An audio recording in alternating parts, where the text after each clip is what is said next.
तुम्ही तुमची प्रॉपर्टी भाड्याने दिली आहे का? हो, तर मग सावध व्हा. कारण तुम्ही गव्हर्नमेंटच्या रडारवर असू शकता. का? कारण रेंटवर सुद्धा जीएसटी लागतो आणि तो नाही भरला तर कारवाई तर होणारच. आणि म्हणून हा आजचा व्हिडिओ. बरं, प्रॉपर्टीला मराठीत काय म्हणतात? माहीत असेल तर कमेंट करा आणि नाही माहीत तर ह्याचं उत्तर तुम्हाला आजच्या व्हिडिओमध्ये मिळेल.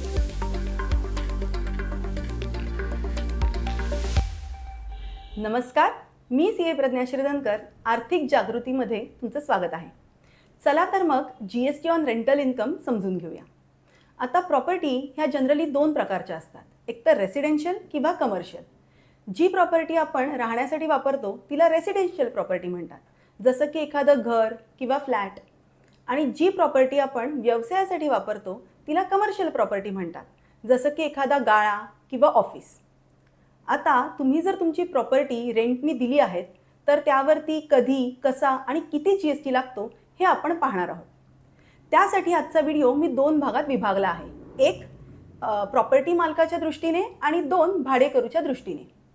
आता प्रॉपर्टी मालक आहे तो एकतर जीएसटीमध्ये रजिस्टर्ड असेल किंवा जीएसटीमध्ये नॉन रजिस्टर्ड असेल. आता जीएसटीमध्ये रजिस्टर्ड असण्याची दोन कारणं असू शकतात.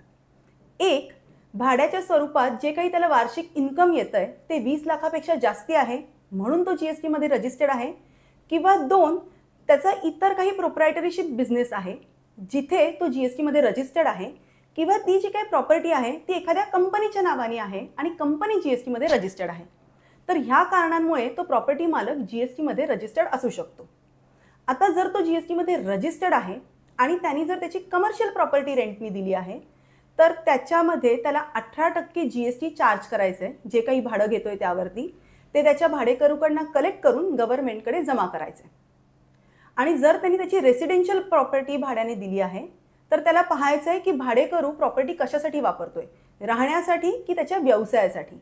जर ते भाडेकरू ती प्रॉपर्टी राहण्यासाठी वापरतोय तर त्यावरती जीएसटी लागणार नाही.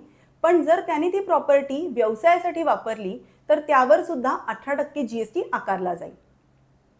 आता जर तो प्रॉपर्टी मालक जीएसटीमध्ये रजिस्टर्ड नाही आहे तर कुठल्याही प्रकारचं भाडं, मग ते कमर्शियल प्रॉपर्टीमधनं असो किंवा रेसिडेन्शियल प्रॉपर्टीमधनं असो, त्यावरती जीएसटी आकारला जाणार नाही. आता हे झालं प्रॉपर्टी मालकाचं. आता आपण पाहूया की भाडेकरूला कोणत्या परिस्थितीत जीएसटी भरावा लागेल. आता तुम्हाला बघायचं आहे की तुम्ही एखादी कंपनी आहात की प्रोप्रायटरशिप. जर तुम्ही कंपनी आहात आणि जीएसटीमध्ये रजिस्टर्ड सुद्धा आहात आणि एखादी रेसिडेन्शियल प्रॉपर्टी जर रेंटनी घेतली आहे तर अशा परिस्थितीमध्ये रिव्हर्स चार्ज मेकॅनिझम अंडर तुम्हाला 18% जीएसटी गव्हर्नमेंटला पे करायचं आहे. आणि जर तुम्ही प्रोप्रायटरशिप फर्म आहात आणि एखादी रेसिडेन्शियल प्रॉपर्टी जर तुम्ही रेंटनी घेतली आहे प्लस तुम्ही जीएसटीमध्ये रजिस्टर्ड सुद्धा आहात तर तुम्हाला बघायचं आहे की ती प्रॉपर्टी प्रोप्रायटर वापरतोय की त्याचा स्टाफ. जर स्टाफ वापरत असेल तर त्या प्रोप्रायटरला reverse charge mechanism under 18% GST pay करायचं आहे. पण तो जर प्रोप्रायटर पर्सनल यूजसाठी स्वतः वापरतोय तर जीएसटी लागू होणार नाही. आता रिव्हर्स चार्ज मेकॅनिझम म्हणजे काय हे मी एपिसोड 8 मध्ये सांगितलं आहे. एपिसोडची लिंक स्क्रीनवरती आहे. विसरला असाल तर तो एपिसोड पुन्हा एकदा पाहून घ्या. बरं, प्रॉपर्टीला मराठीत मालमत्ता असं म्हणतात. आता ह्यापुढे कोणतीही प्रॉपर्टी म्हणजेच रेसिडेन्शियल किंवा कमर्शियल प्रॉपर्टी जर तुम्ही रेंटनी देताय तर त्यावरती जीएसटी किती लागू होईल किंवा कसा लागू होईल हे पाहूनच ती रेंटनी द्या. आजचा व्हिडिओ तुम्हाला आवडला असेल याची मला खात्री आहे, त्यामुळे तुम्ही त्याला लाईक केलंच असणार.